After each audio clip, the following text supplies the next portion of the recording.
The real-life pirates of the Caribbean. Legends, myths, and brutal realities. The Caribbean Sea, shimmering under the hot sun, is a paradise of turquoise waters, swaying palms, and vibrant coral reefs.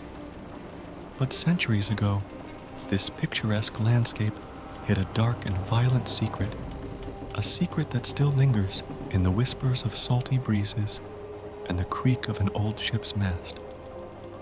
These waters weren't always tranquil. They were once the hunting grounds of the most ruthless, cunning, and infamous figures in maritime history, the real-life pirates of the Caribbean. Picture it. The year is 1717. A battered ship crests the horizon, its sails patched and stained with gunpowder residue. The Jolly Roger flutters defiantly above, a grim warning to any vessel foolish enough to cross its path. Below deck, a motley crew sharpens their cutlasses and loads their pistols.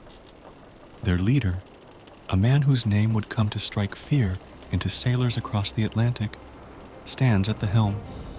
His name? Edward Teach. But you know him by another name, Blackbeard. Blackbeard's reputation as a bloodthirsty demon of the sea wasn't just myth. He carefully cultivated his image, braiding slow-burning fuses into his long black beard so that smoke encircled his face like a devil's halo during battle. But what many don't know is that Blackbeard wasn't a mindless brute. He was strategic, calculating, and perhaps most surprisingly, reluctant to kill unnecessarily. Blackbeard understood the power of fear. By appearing as a monster, he often got what he wanted without having to fire a single shot. Yet his legend was built on more than just theatrics. The Caribbean in the early 18th century was a perfect storm for piracy. The Spanish Empire was shipping vast treasures of gold, silver, and jewels back to Europe, much of it plundered from the Americas. Merchant ships crisscrossed the sea, laden with sugar, rum, and other goods. The navies meant to protect them were stretched thin, and corrupt officials often turned a blind eye for a share of the loot. This lawless environment became the breeding ground for men and women who sought to escape poverty, injustice, or simply the monotony of life on land. And yes, women. Among the most notorious pirates of the Caribbean were Anne Bonny and Mary Read, two women who disguised themselves as men to join pirate crews. Anne, the fiery daughter of an Irish lawyer, was drawn to the pirate life by her lover, Calico Jack Rackham. Mary, on the other hand, had spent most of her life posing as a man to survive. Together, these two women defied every convention of their time, fighting alongside men and earning their place as legends in their own right.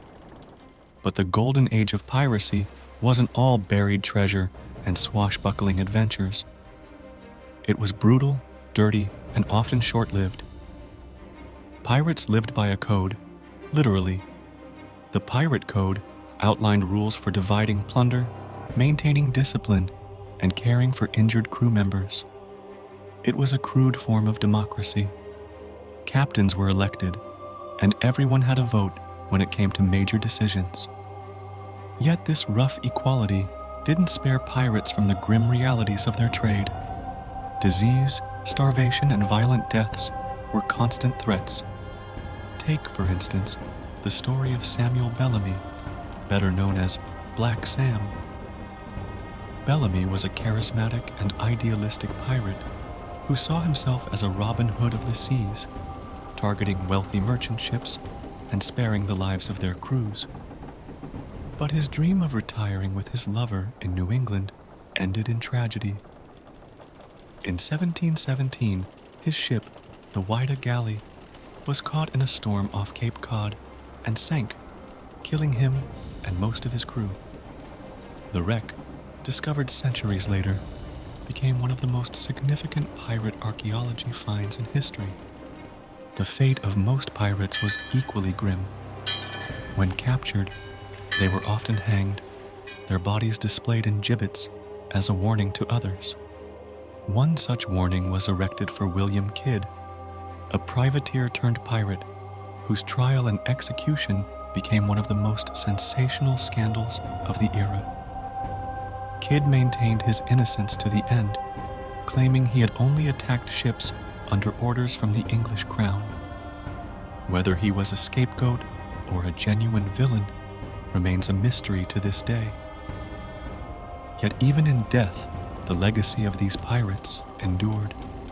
Their exploits inspired tales of daring and adventure, immortalized in books, films, and legends. But the reality of piracy was far darker than Hollywood would have us believe. For every buried treasure, there were countless lives lost. For every daring escape, there were brutal battles and betrayals. So why, centuries later, are we still captivated by these outlaws of the sea? Perhaps it's the allure of freedom, the idea of casting off the constraints of society to live by your own rules. Or maybe it's the thrill of danger, the romance of the unknown, and the eternal quest for treasure, whether it's gold or simply a better life. As the sun sets over the Caribbean, casting long shadows over its turquoise waters, one can almost hear the echoes of cannon fire, the cries of battle, and the whispered secrets of the past. The real-life pirates of the Caribbean may be long gone, but their stories live on, waiting to be rediscovered in the shadowed corners of history. For where there is treasure, there will always be those bold enough or desperate enough to seek it. Thank you for watching. Please like and subscribe.